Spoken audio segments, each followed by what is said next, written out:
नमस्कार। मैं एम के चौधरी, सृष्टि क्लासेस जयपुर यूट्यूब चैनल पर आप सभी का हार्दिक स्वागत है। हम राजस्थान की जो एग्जाम से पशु परिचर एलडीसी और अन्य जो भर्ती है उनको लेकर के इतिहास के जो हिस्ट्री है उसके क्वेश्चन आंसर लेकर के चल रहे हैं। उनमें पहला पार्ट लिया है हमने मेवाड़, और मेवाड़ के कुछ क्लासें हमारी हो चुकी है। आज की क्लास में हम देखते हैं नेक्स्ट पर्सन कि पहले कौन सा पर्सन है। तो आप ज्यादा से ज्यादा यूट्यूब चैनल को शेयर करें, वीडियो को शेयर करें और लाइक करें और कमेंट करके आंसर दें कि क्या कौन से पर्सन का क्या आंसर है। ठीक है, आज का फर्स्ट पर्सन है हमारा उपद्रवी मेरों को नियंत्रित करने तथा उनके बढ़ते प्रभाव को रोकने हेतु। प्रश्न में है कि उपद्रवी मेरों को नियंत्रित करने तथा उनके बढ़ते प्रभाव को रोकने हेतु महाराणा कुंभा ने किस दुर्ग का निर्माण करवाया था। इसमें पूछा गया है कि महाराणा कुंभा ने मेरों पर नियंत्रण स्थापित करने के लिए किस दुर्ग का निर्माण करवाया था।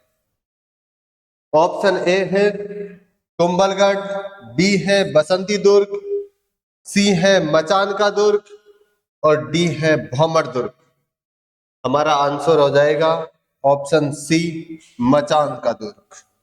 कौन सा दुर्ग? मचान का दुर्ग। इसके अंदर जो महाराणा लाखा थे, महाराणा लाखा के समय मेरों पर नियंत्रण हो चुका था मेवाड़ रियासत का।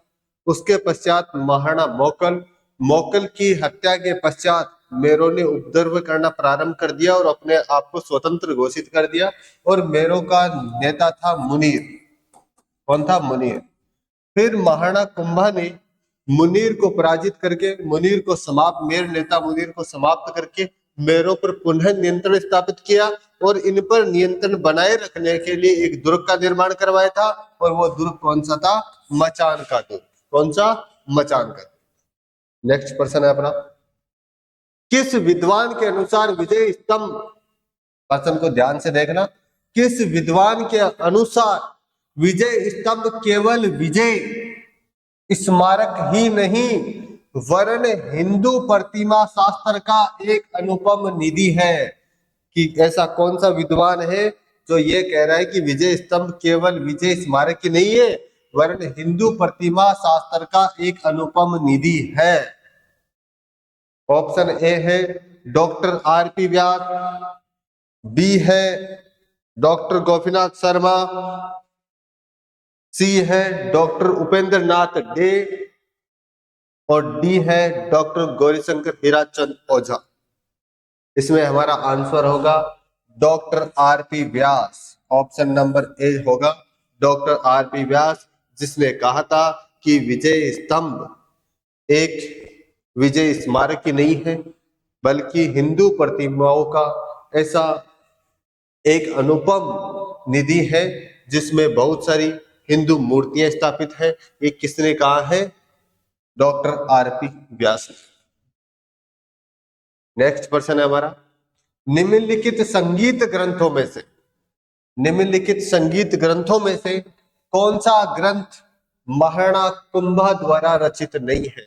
प्रश्न में पूछा गया है कि ऐसा कौन सा ग्रंथ है जो महाराणा कुंभा द्वारा रचना नहीं की गई है। ऐसा कौन सा ग्रंथ है? ऑप्शन ए है संगीत राज, बी है संगीत मीमांसा, सी है कलानिधि और डी है सुड प्रबंध। तो इसमें से हमारा आंसर हो जाएगा सी, कलानिधि। संगीत राज, संगीत मीमांसा और सुड प्रबंध, इन तीनों ग्रंथों की रचना महाराणा कुंभा ने की है। जबकि जो हमारा आंसर है कलानिधि, कलानिधि की रचना गोविंद ने की थी। जो मंडन का पुत्र था गोविंद, उसने कलानिधि की रचना की थी, ना कि महाराणा कुंभा ने। नेक्स्ट पर्सन है महाराणा कुंभा ने किस जैनाचार्य या जैन विद्वान को कविराज की उपाधि दी थी। महाराणा कुंभा के दरबार में अनेक जैन विद्वान निवास करते थे, तो उनमें से किस जैन विद्वान को महाराणा कुंभा ने कविराज की उपाधि दी थी। ऑप्शन ए है सोम सुंदर सूरी, बी है जयचंद सूरी, सी है भुवन कीर्ति और डी है सोमदेव।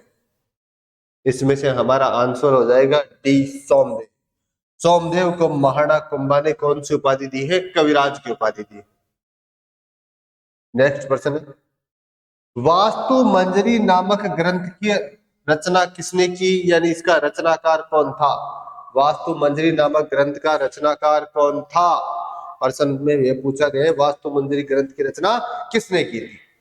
ए है गोविंद, बी है नाथा, सी है मंडन और डी है कुंभा। इसका आंसर हो जाएगा बी नाथा, यानी वास्तु मंजरी नामक ग्रंथ की रचना किसने की है, नाथा ने की। और नाथा किसका भाई था, मंडन का भाई था। किसका भाई था, मंडन का भाई। नेक्स्ट क्वेश्चन है, मुझको मेवाड़ राज्य का शासन करने के नियमित ही पैदा किया गया है, ये कथन किसका है। प्रश्न में पूछा गया है कि मुझको मेवाड़ राज्य का शासन करने के नियमित ही पैदा किया गया है, ऐसा किसने कहा था। ऑप्शन ए है पृथ्वीराज सिसोदिया, बी है रायमल, सी है जयमल और डी है सांगा। तो हमारा आंसर हो जाएगा पृथ्वीराज सिसोदिया। कौन, पृथ्वीराज सिसोदिया ने कहा था कि मुझे मेवाड़ का राज्य करने के लिए ही पैदा किया गया है। ये किसने कहा है, पृथ्वीराज सिसोदिया ने। आंसर क्या हो जाएगा, पृथ्वीराज सिसोदिया। और पृथ्वीराज सिसोदिया की छतरी कहां पर है, कोम्बलगढ़ दुर्ग में। कहां पर है, कोम्बलगढ़ दुर्ग में। 12 खंभों वाली छतरी है पृथ्वीराज सिसोदिया की। और पृथ्वीराज सिसोदिया को किस नाम से जाना जाता है, उडना राजकुमार नाम से जाना। किस नाम से, उडना राजकुमार। और पृथ्वीराज सिसोदिया की रानी थी ताराबाई। और इस ताराबाई के नाम पर ही अजमेर का दुर्ग है गढ़ बीठली दुर्ग। और गढ़ बीठली दुर्ग का नाम ताराबाई पर क्या पड़ा, तारागढ़। क्या नाम पड़ा, तारागढ़। तो ताराबाई किसकी रानी थी, किसकी पत्नी थी, पृथ्वीराज सिसोदिया की। ठीक है, नेक्स्ट क्वेश्चन है हमारा, राणा संगा के समकालीन दिल्ली का सुल्तान कौन था। प्रश्न में पूछा गया है कि राणा सांगा के समकालीन दिल्ली का सुल्तान कौन था। ऑप्शन ए है सिकंदर लोदी, बी है इब्राहिम लोदी, सी है सिकंदर लोदी व इब्राहिम लोदी और डी है बहलोल लोदी। तो इसका आंसर हो जाएगा सी, महाराणा सांगा के समकालीन सिकंदर लोदी व इब्राहिम लोदी दोनों ही दिल्ली के शासक थे। किसके समकालीन, महाराणा सांगा के समकालीन। लेकिन दिल्ली और मेवाड़ के मध्य सिकंदर लोदी के समय कोई संघर्ष या कोई युद्ध नहीं हुआ है। लेकिन इब्राहिम लोदी और महाराणा सांगा के मध्य 2 युद्ध हुए हैं। एक युद्ध हुआ है खातौली का युद्ध, और खातौली वर्तमान में कहां पर है, कोटा में। ठीक है, यह हुआ था 1517 ईस्वी में। और दूसरा युद्ध हुआ है बाड़ी या बारी का युद्ध। बाड़ी या बारी का युद्ध यह कब हुआ है, 1518 ईस्वी में। और बाड़ी या बारी कहां पर है, धौलपुर में। इन दोनों युद्धों में किसके विजय हुई थी, महाराणा सांगा की विजय हुई थी। किसकी विजय हुई थी, महाराणा सांगा की विजय हुई थी। जो एक खातौली का युद्ध में, इसमें महाराणा कुंभा ने एक हाथ खो दिया था अपना, और एक पैर से लंगड़ा हो चुका था तीर लगने की वजह से। इसलिए महाराणा सांगा के समकालीन दिल्ली के कौन कौन से सुल्तान थे, सिकंदर लोदी व इब्राहिम लोदी। नेक्स्ट क्वेश्चन है, किस शासक को मालवा के राजाओं का निर्माता कहा जाता है। निम्नलिखित शासकों में से किस शासक को मालवा के राजाओं का निर्माता कहा जाता है। ऑप्शन ए है मेदिनी राय, बी है नासिर शाह, सी है महमूद खिलजी प्रथम और डी है महमूद खिलजी सेकंड। हमारा आंसर हो जाएगा ए मेदिनी राय। मेदिनी राय को मालवा के शासकों का या राजाओं का या सुल्तानों का निर्माता कहा जाता है। और मेदिनी राय ने महमूद खिलजी सेकंड, महमूद खिलजी सेकंड की शासक बनने में सहायता की थी। किसकी, महमूद खिलजी सेकंड को शासक बनने में सहायता की थी। और महमूद खिलजी सेकंड ने मेदिनी राय को क्या बनाया था, मालवा का वजीर बनाया। मालवा का वजीर यानी कि केम बनाया था। फिर बाद में मेदिनी राय और महमूद खिलजी सेकंड के मध्य वैचारिक मतभेद होने के कारण मेदिनी राय यहाँ से आकर के कहा पहुंचा महाराणा सांगा के पास, और महाराणा सांगा ने मेदिनी राय को कौन सी जागीर दी थी? तो गागरोन की जागीर दी थी। कौन सी जागीर दी थी? गागरोन की जागीर। मेदिनी राय को गागरोन की जागीर किसने दी थी? महाराणा सांगा ने। अब गागरोन पर आक्रमण कर रहा है महमूद खिलजी सेकंड, और गागरोन का युद्ध होता है। गागरोन का युद्ध 1519 ईस्वी में किस किस के मध्य होता है? महाराणा सांगा और महमूद खिलजी सेकंड। महाराणा सांगा और महमूद खिलजी सेकंड के मध्य। इसमें कौन विजयी रहता है? महाराणा सांगा विजयी रहता है। इस युद्ध का तात्कालीन कारण यह था कि मेदिनी राय सहायता लेने के लिए महाराणा सांगा के पास में चला गया था, और पीछे से महमूद खिलजी सेकंड ने किसकी हत्या कर दी थी? मेदिनी राय का पुत्र था नत्थु। नत्थु की हत्या गागरोन युद्ध का तात्कालीन कारण रहा है। किसकी हत्या? मेदिनी राय के पुत्र नत्थु की हत्या। ठीक है।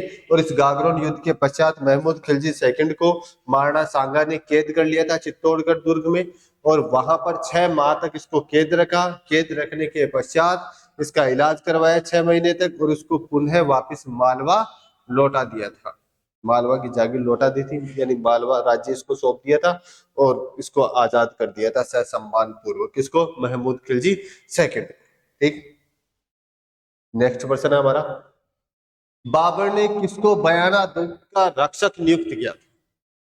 प्रश्न क्या है कि बाबर ने किसको बयाना दुर्ग का रक्षक नियुक्त किया था? कौन से दुर्ग का? बयाना दुर्ग। ए है दोस्त इश्क आका, बी है मेहंदी ख्वाजा, सी है मोहम्मद सुल्तान मिर्जा, और डी है रायमन। इसमें हमारा आंसर हो जाएगा मेहंदी ख्वाजा। बी, मेहंदी ख्वाजा को बयाना दुर्ग का रक्षक नियुक्त किया था। किसने? बाबर ने। बाबर का बहनोई था मेहंदी ख्वाजा सेकंड। और बयाना दुर्ग यानी बयाना का युद्ध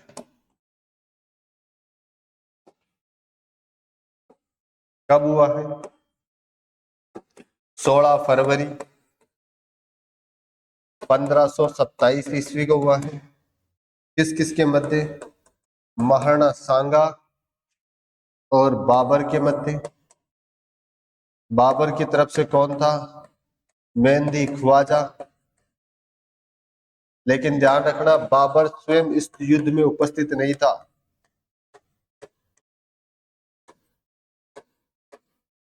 स्वयं उपस्थित नहीं था। कौन से युद्ध में? बयाना के युद्ध में। कब हुआ था? 16 फरवरी 1527 ईस्वी को। और मेहंदी ख्वाजा था। और इस युद्ध में किसकी विजय हुई थी? महाराणा सांगा की। और बयाना युद्ध की विजय ही महाराणा सांगा की अंतिम महान विजय थी। नेक्स्ट क्वेश्चन है, एकमात्र मुस्लिम जिसने खानवा के युद्ध में, कौन से युद्ध में? खानवा के युद्ध में राणा सांगा की सहायता की, कि एकमात्र मुस्लिम जिसने खानवा युद्ध में महाराणा सांगा की सहायता की थी। ऑप्शन ए है हसन खां मेवाती, बी है दोस्त इश्क आका, सी है मोहम्मद सुल्तान मिर्जा, और डी है मियां माखन। ठीक है। ऑप्शन ए सही होगा, हसन खां मेवाती। कौन? हसन खान मेवाती। हसन खां मेवाती मेव शासक था, और इसने महाराणा सांगा की जो सेना थी उसका हरावल का नेतृत्व किया था। हरावल यानी आगे की पंक्ति। इस प्रकार महाराणा सांगा की सेना का क्या था? सेनापति था। कौन? हसन खां मेवाती। नेक्स्ट क्वेश्चन, खानवा के युद्ध में घायल होने के बाद, खानवा के युद्ध में घायल होने के बाद राणा सांगा को किसकी देख रेख में बसवा गांव बांदीकुई दौसा लाया गया था? बसवा गांव बांदीकुई दौसा लाया गया था। वो किसकी देखरेख में लाया था जब खानवा युद्ध में महाराणा सांगा घायल हो गया था? तो ठीक है। तो ऑप्शन ए है पृथ्वीराज कछवाहा, बी है राव मालदेव, सी है सिरोही के अखेराज सोनगरा, या देवड़ा। और ऑप्शन डी है उपरोक्त सभी। तो हमारा आंसर हो जाएगा डी, यानी कि पृथ्वीराज कछवाहा, राव मालदेव और अखेराज सोनगरा, इन तीनों के नेतृत्व में सकुशल महाराणा सांगा को खानवा युद्ध भूमि से बाहर लाया गया था। बसवा दौसा किनके संरक्षक में? पृथ्वीराज कछवाहा, राव मालदेव और अखेराज सोनगरा, यानी इन तीनों की संरक्षा में इन तीनों ने बाहर निकाला था। किसको? महाराणा सांगा को। कहां से? खानवा युद्ध भूमि में, जब महाराणा सांगा घायल हो गया था। नेक्स्ट प्रश्न है, खानवा का युद्ध कब हुआ था? साधारण प्रश्न है कि खानवा का युद्ध कब हुआ था। ऑप्शन ए है 18 जून 1521, बी है 17 अप्रैल 1526, सी है 21 मार्च 1526 और डी है 17 मार्च 1527। तो हमारा आंसर हो जाएगा 17 मार्च 1527 ईस्वी को खानवा का युद्ध हुआ है रूपवास भरतपुर में। कहां पर? रूपवास भरतपुर में। कौन सा युद्ध? खानवा का युद्ध। नेक्स्ट प्रश्न है हमारा, 1535 ईस्वी में गुजरात के शासक बहादुर शाह ने चित्तौड़ पर आक्रमण किया था। इस युद्ध में बहादुर शाह की सेना का नेतृत्व किसने किया था? बहादुर शाह की सेना का नेतृत्व किसने किया था? ऑप्शन ए है सेनापति रुम्मी खान, बी है उल्लू खां, सी है नुसरत खां और डी है मुस्तफा खान। हमारा आंसर हो जाएगा सेनापति रुम्मी खां। कौन? सेनापति रुम्मी खान ने बहादुर शाह की सेना का नेतृत्व किया था। कौन से युद्ध में? यानी चित्तौड़ आक्रमण के समय मार्च 1535 ईस्वी में गुजरात सुल्तान बहादुर शाह ने चित्तौड़ पर आक्रमण किया था। उस समय चित्तौड़ का शासक कौन था? विक्रमादित्य। कौन था? विक्रमादित्य। और विक्रमादित्य अपने भाई उदय सिंह को लेकर के कहा चला गया है? बूंदी चला गया था। और पीछे दुर्ग की रक्षा का भार किस पर सौंप दिया गया? देवलिया प्रतापगढ़। देवलिया प्रतापगढ़ का रावत बाग सिंह के, यानी चित्तौड़ दुर्ग की रक्षा का भार किस पर आ गया? देवलिया प्रतापगढ़ के रावत बाग सिंह पर। और विक्रमादित्य उदय सिंह की माता थी विधवा रानी कर्मावती, इसके ऊपर। तो इस जो बहादुर शाह का आक्रमण था उसी समय चित्तौड़ का दूसरा शाखा हुआ है, जिसमें राजपूतों ने रावत बाग सिंह के नेतृत्व में केसरिया किया है और जो रानी कर्मावती थी इसके नेतृत्व में राजपूत वीरांगनाओं ने क्या किया है? जौहर किया है। इस प्रकार चित्तौड़ का दूसरा शाखा कब हुआ है? मार्च 1535 ईस्वी। नेक्स्ट क्वेश्चन है, किस रानी ने पुरुष वेश में अपनी स्त्री सेना के साथ गुजरात के सुल्तान बहादुर शाह के साथ युद्ध किया था?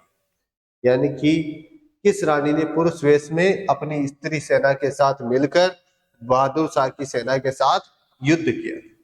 ऑप्शन ए है रानी कर्मावती, बी है जवाहर बाई, सी है रत्नावती और डी है पद्मावती। हमारा आंसर हो जाएगा बी जवाहर बाई। और जवाहर बाई किसकी रानी थी? विक्रमादित्य। किसकी रानी थी? विक्रमादित्य की रानी थी। इसने बहादुर शाह की सेना से युद्ध किया और जब अंततः युद्ध में हार निश्चित हुई, वह हार रहे हैं, तो जवाहर बाई ने स्वयं ने अपने आप को किसमें धकेल दिया था? जौहर में। किसमें? जौहर। नेक्स्ट क्वेश्चन है, किसने चित्तौड़ में नौ कोठा महल या नवलखा महल तथा तुलजा भवानी मंदिर का निर्माण करवाया था? चित्तौड़ में नौ कोठा महल, नवलखा महल और चित्तौड़ के अंदर तुलजा भवानी माता मंदिर का निर्माण करवाया है। किसने करवाया है? ए विक्रमादित्य, बी बनवीर, सी उदय सिंह और D Rana Ratan Singh second. Option A है विक्रमादित्य, बी बनवीर, सी उदय सिंह और डी राणा रतन सिंह सेकंड। तो हमारा आंसर हो जाएगा बी बनवीर। कौन? बनवीर। बनवीर कौन था? जो उड़ने राजकुमार के नाम से प्रसिद्ध था, पृथ्वीराज सिसोदिया। इसकी एक दासी थी। पुत्तल दे। कौन थी? पुत्तल दे। और इस पुत्तल दे और पृथ्वीराज सिसोदिया, इनका पुत्र कौन था? बनवीर।